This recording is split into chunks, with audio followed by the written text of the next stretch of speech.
es un buscador por naturaleza. Está lleno de preguntas y anhela respuestas. La palabra de Dios no es un libro lleno de historias, sino sobre todo de respuestas.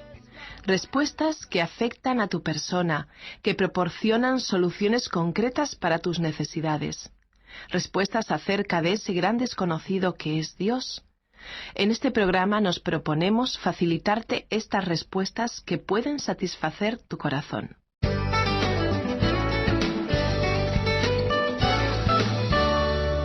Nuestro pasaje bíblico de hoy se encuentra en el libro de los Proverbios, capítulo 18, desde el versículo 1 hasta el 24.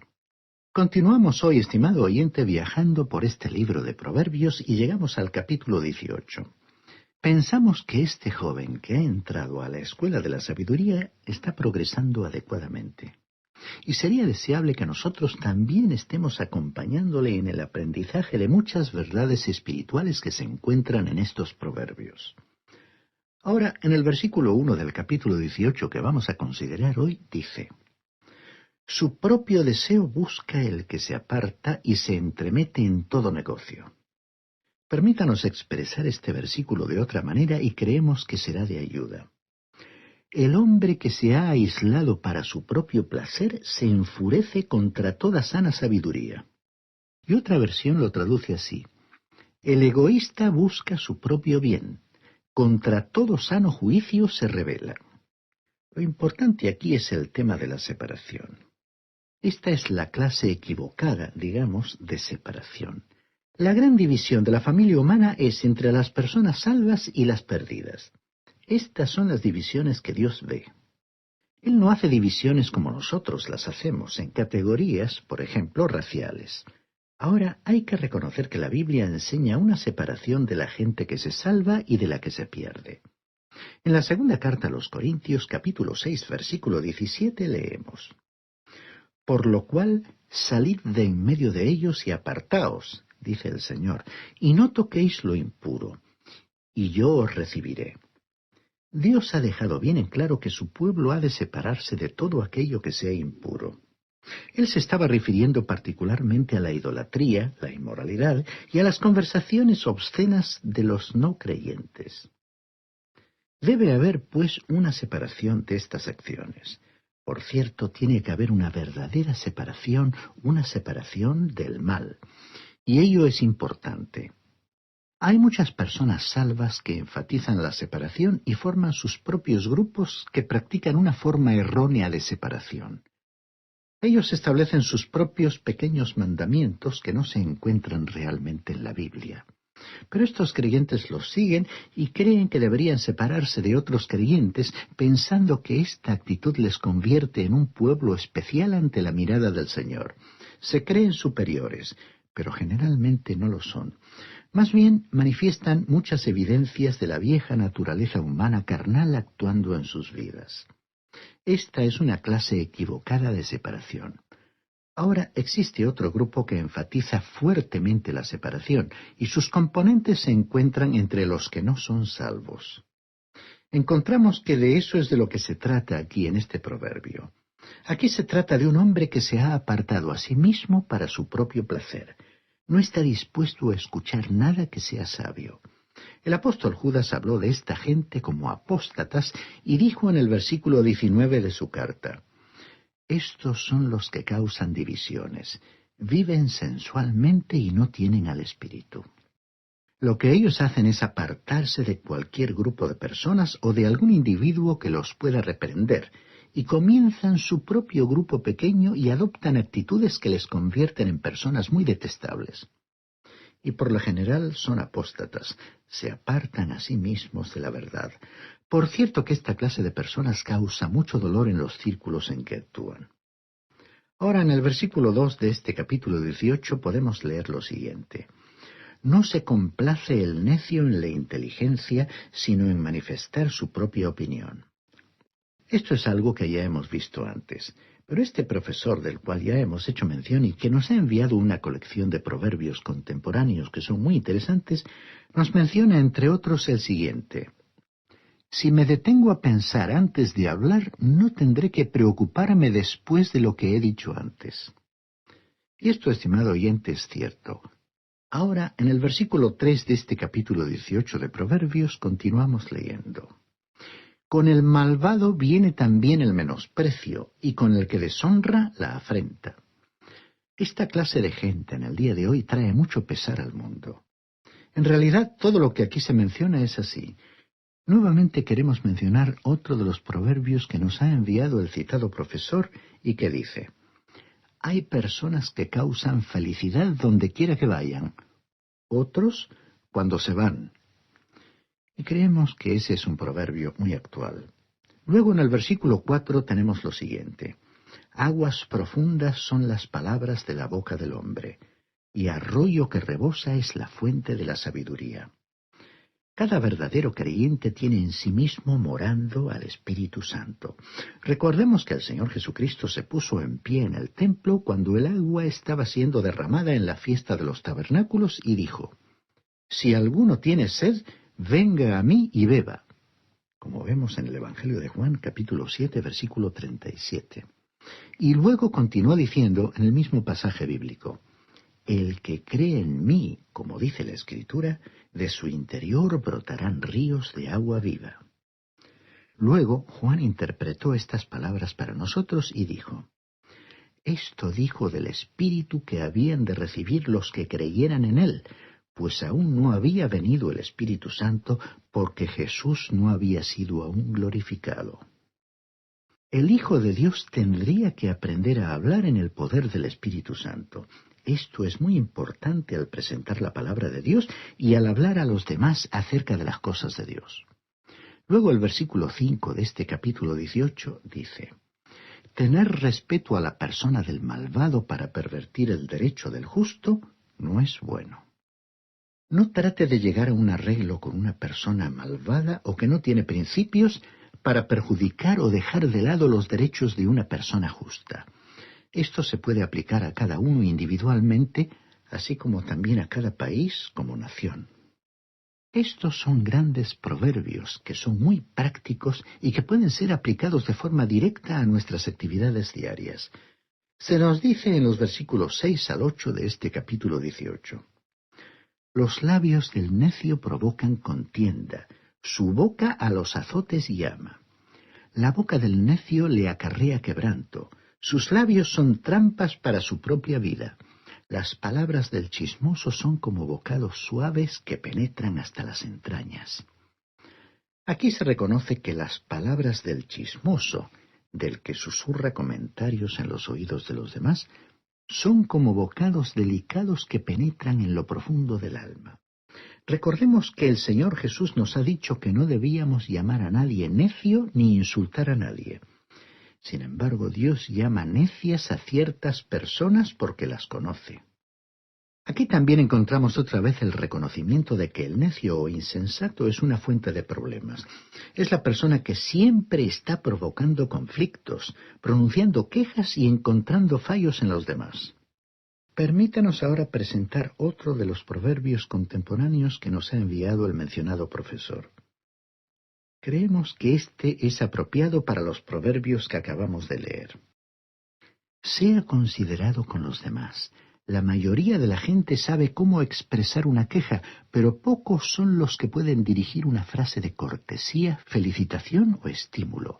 Muy pocas veces se le agradece a la abeja por hacer la miel, pero se la critica mucho por su picadura. Hasta aquí la cita. Y esto es cierto. Y quisiéramos ahora seguir adelante con el versículo 10 de este capítulo 18 de los Proverbios, que dice lo siguiente: fuerte torre es el nombre de Jehová, a ella corre el justo y se siente seguro. Ahora, el nombre de Jehová es también el nombre del Señor Jesucristo. Él fue llamado Jesús porque Él salva a su pueblo de sus pecados, y Él es llamado Cristo porque Él es el ungido. Él es el Señor de nuestra vida y nuestra salvación. El Señor Jesucristo es torre fuerte, inexpugnable. A Él puede dirigirse usted y entonces se encontrará completamente seguro. Este es un proverbio que muchos han usado al hablar a los niños y muchos de nosotros lo hemos aplicado a nuestra experiencia personal y lo hemos encontrado muy efectivo. es que nos habla sobre seguridad y nos recuerda que nadie puede arrebatarnos de las manos del Señor. Este versículo, pues, nos ofrece una imagen consoladora.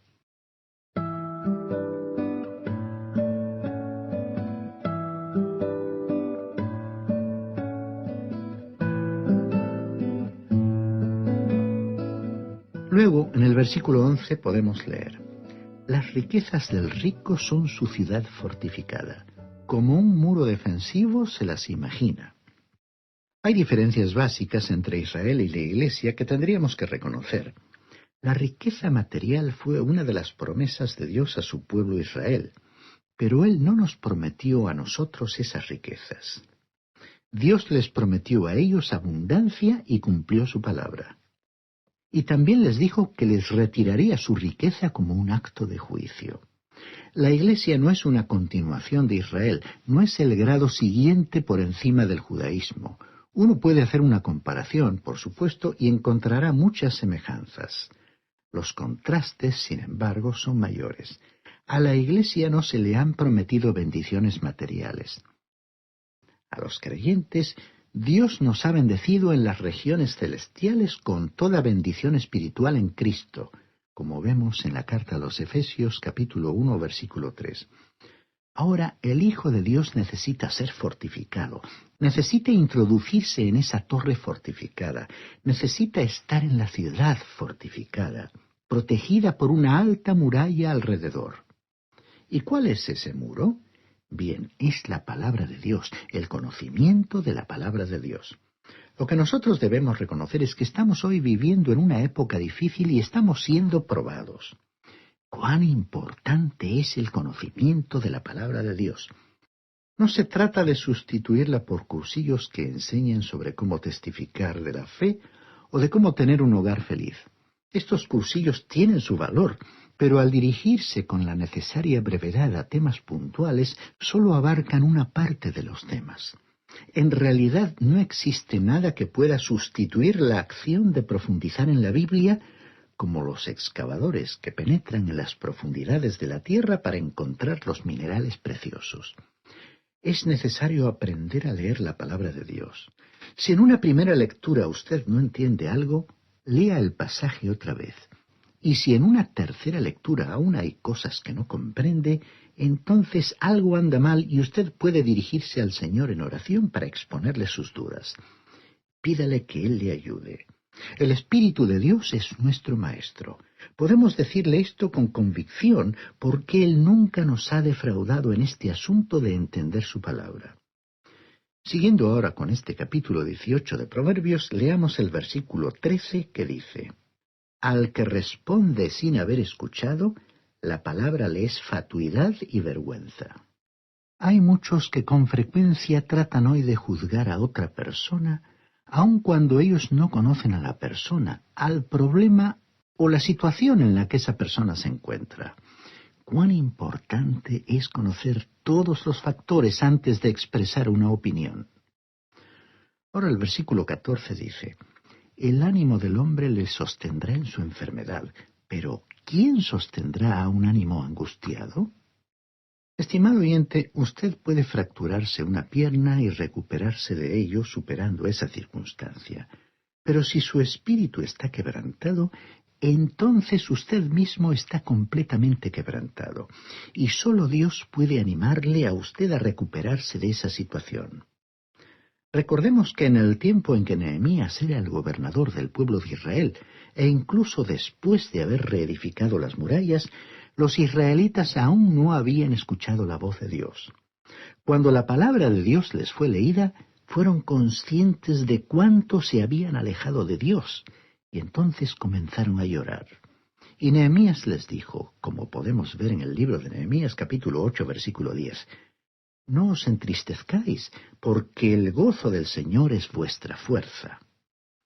Cuán importante es que sepamos que la alegría del Señor es la fuente de nuestra fortaleza.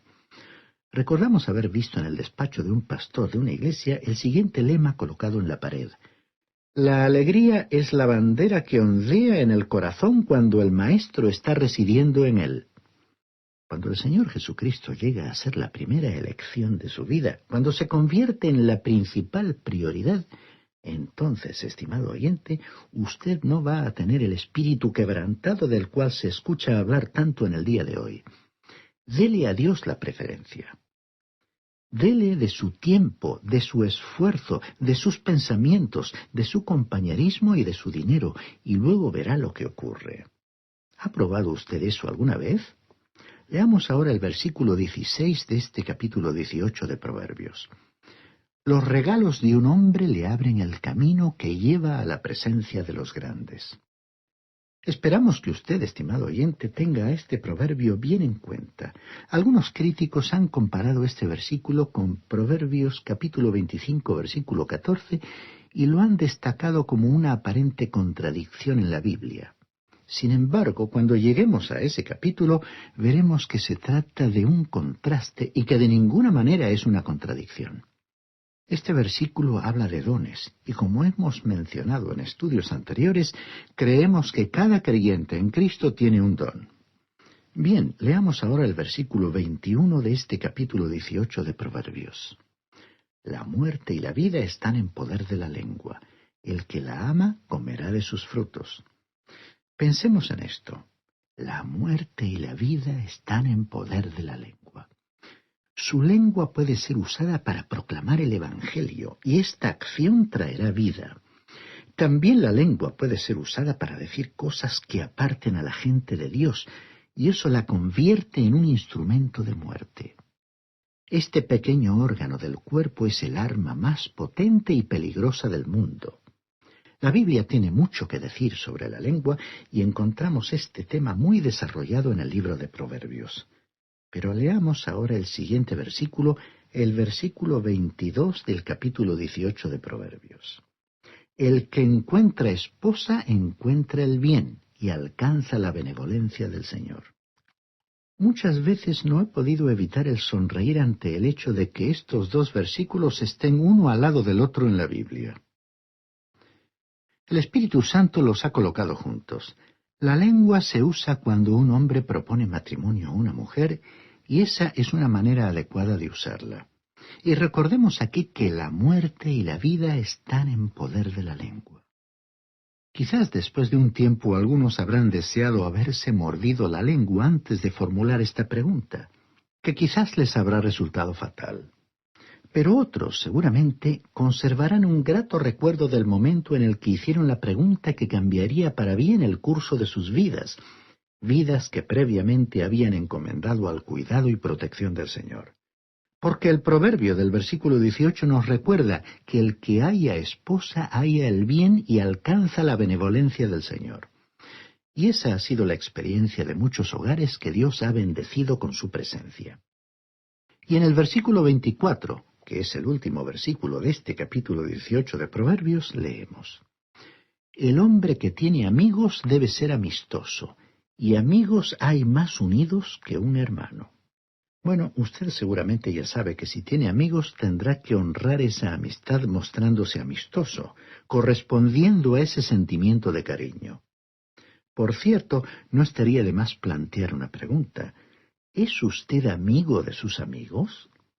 Porque a veces damos por sentado que los demás tienen que ser amigos nuestros, independientemente de nuestra actitud hacia ellos. Dice aquí, y amigos hay más unidos que un hermano. ¿Y sabe usted quién es él? Bueno, él es el que está más unido a usted de lo que puede estar un hermano. Él es Jesús, y él dijo: Vosotros sois mis amigos si hacéis lo que yo os mando. Como podemos ver en el Evangelio de Juan, capítulo 15, versículo 14. A veces cantamos verdades bíblicas que no vivimos, como por ejemplo canciones en cuya letra al cantar decimos que Jesús es nuestro amigo. Pero en esos casos cada uno de nosotros debería preguntarse: ¿estoy obedeciendo sus mandamientos? Porque Jesús puso esa condición a nuestra amistad con Él cuando dijo: Vosotros sois mis amigos si hacéis lo que yo os mando. Si usted y yo no le estamos obedeciendo, entonces tendremos que examinarnos en qué le hemos fallado, porque lo que estamos cantando no refleja nuestra realidad personal, y tal amistad con Jesús entonces no existe, y si existía, se ha distanciado. Pero Jesús es un amigo más cercano y más fiel que un hermano. Él es nuestro Salvador. Él nos amó hasta tal punto que se entregó para morir por nosotros. Y Él es el que nos dijo en el Evangelio de Mateo capítulo 28, versículo 20, «Yo estoy con vosotros todos los días hasta el fin del mundo». Y también nos dijo en la carta a los Hebreos capítulo 13, versículo 5, «No te desampararé ni te dejaré». Y además nos ha dado la siguiente promesa en el Evangelio de Juan capítulo 14, versículo 3. «Y si me voy y os preparo lugar, vendré otra vez para llevaros conmigo, para que donde yo esté, vosotros también estéis». Estimado oyente, no hay nada que usted pueda hacer para mejorar esa clase de arreglo. Si usted ha confiado en el Señor Jesucristo como su Salvador, usted tiene, como yo, un amigo más cercano y más fiel que un hermano.